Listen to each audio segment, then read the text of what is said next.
Imagine this, a life of luxury hiding unimaginable cruelty right under your nose. A billionaire thought he ruled a perfect household. Until one afternoon, he walked into his garden and saw his maid on her knees, eating grass with tears streaming down her face. At first, he thought she'd lost her mind. But the truth was far worse. A cruel rule enforced under his own roof. And a sacrifice so heartbreaking, it brought him to his knees. Before we dive in, let us know in the comments, what time is it, and where are you watching from? Let's start. The Whitmore mansion looked perfect from the outside, white walls, arched windows, and a lawn trimmed so precisely. It almost felt fake, but inside, perfection came at a cost, one carried silently on the backs of the people who served there. Amara, the maid, adjusted her black and white uniform in the hallway mirror before heading toward the kitchen. Her hands shook, not from fatigue alone, but from the gnawing emptiness inside her stomach. She hadn't eaten properly in 2 days. Where do you think you're going? The sharp voice of Mrs. Whitmore cut through the air. The billionaire's wife stood near the kitchen doorway, her silk robe brushing the floor, her lips curled in disdain. I was only coming to, Amara began softly. To what? The woman snapped, stepping closer. Don't tell me you thought you'd help yourself to food again. Amara lowered her head, clutching her apron. I wasn't. Don't lie to me, Mrs. Whitmore hissed. I told you the rule when you were hired, servants don't eat the family's food, not leftovers, not crumbs. Is that clear? Yes, ma'am. Her voice cracked, the mistress smirked, pouring her coffee slowly, letting the smell of roasted beans fill the air. You're paid to work, not to eat. If you're hungry, bring your own bread or starve. Either way, it's not my problem. Amara's eyes stung. But she didn't reply. Silence was safer. She turned, walking out into the hallway, her stomach twisting painfully. Hours passed. She scrubbed floors, dusted furniture, ironed the billionaire's suits. Each movement felt heavier than the last. Her head spun as she carried laundry upstairs, her body screaming for even a scrap of bread. But every time she passed the kitchen, Mrs. Whitmore's warning echoed in her ears. By afternoon, Amara could barely stand straight. She stepped outside, needing air. The mansion's garden stretched wide, green and perfect. She collapsed on the grass, clutching her stomach. Tears blurred her vision. I can't anymore, she whispered to herself. She tried to breathe, but the hunger clawed at her ribs. In desperation, she pulled a handful of fresh grass from the ground and shoved it into her mouth. Sobbing as she chewed, the bitterness filled her tongue, but it was something, anything, to silence the ache inside. Why am I like this? God, why? She cried into the dirt, stuffing more grass between her lips. Her tears soaked the soil beneath her face. Behind her, footsteps sounded on the stone path. Amara froze. A deep voice cut through the air. What the hell is this? Her head jerked up. Standing a few feet away was Mr. Whitmore himself, the billionaire. His navy suit was flawless, his polished shoes gleaming under the sun, but his face was twisted in shock. Amara, he said slowly, his voice almost trembling. What are you doing? She scrambled to her knees, spitting grass from her mouth, her hands trembling. Sir, words failed her. He stepped closer, his eyes narrowing. Are you insane? Why are you eating grass like some animal? Shame burned her cheeks. She couldn't look at him. I'm sorry. Please, answer me. His voice rose, frustration mixing with disbelief. What is this? Explain yourself. Her chest heaved, but fear sealed her lips. The memory of his wife's threats echoed louder than her hunger.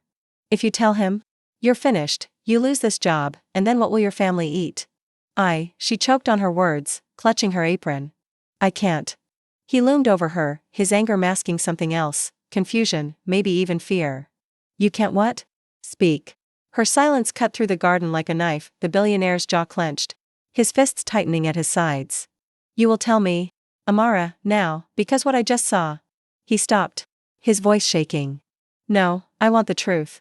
But Amara bowed her head lower, her body trembling. She couldn't betray the threat of her mistress, she couldn't risk losing the only wages that kept her family alive, and so she knelt there, grass clinging to her lips, silent under his burning gaze. The billionaire's chest rose and fell sharply as he stared at her, waiting, demanding, but she said nothing. Not yet. The air between them hung heavy, the silence louder than any scream. Can you feel the tension building? What dark secret is about to unravel?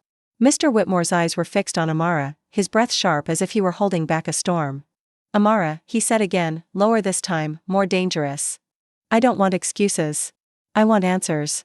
Why were you on your knees in my garden, eating grass like some? He stopped himself, swallowing hard. Why? Her lips trembled, her hands twisted into her apron. She wanted to vanish into the soil beneath her. Sir, please don't ask me. That only fueled his anger. He bent down, forcing his gaze to meet hers. Don't ask you? I just caught you humiliating yourself like an animal on my property, and you expect me to ignore it? No. You will tell me the truth. Her chest rose and fell with panicked breaths. Tears streamed down her face, but still she shook her head. If I speak, she will, she who? His tone sharpened, his voice slicing through her half-spoken words. The sliding glass door creaked behind them. Mrs. Whitmore's cold voice rang out, "What is going on here?" Amara flinched, her whole body stiffening like prey sensing a predator. Mr. Whitmore turned, his jaw tightening as his wife stepped barefoot onto the patio. Her silk robe flowing, eyes narrowed at the scene before her. He straightened. "Explain to me," he said, his voice trembling with fury now, "why I just found our maid on the ground eating grass." Mrs. Whitmore didn't even blink. She sipped from the porcelain cup in her hand, her lips curling in irritation more than shame. "Because she's a servant, and servants don't eat what belongs to us." His face drained of color. "What?" She walked closer, waving a hand dismissively. "Don't look at me like that. I told her from the beginning, the staff are not allowed to touch our food, not leftovers, not scraps. They are here to serve, not to feed themselves like parasites."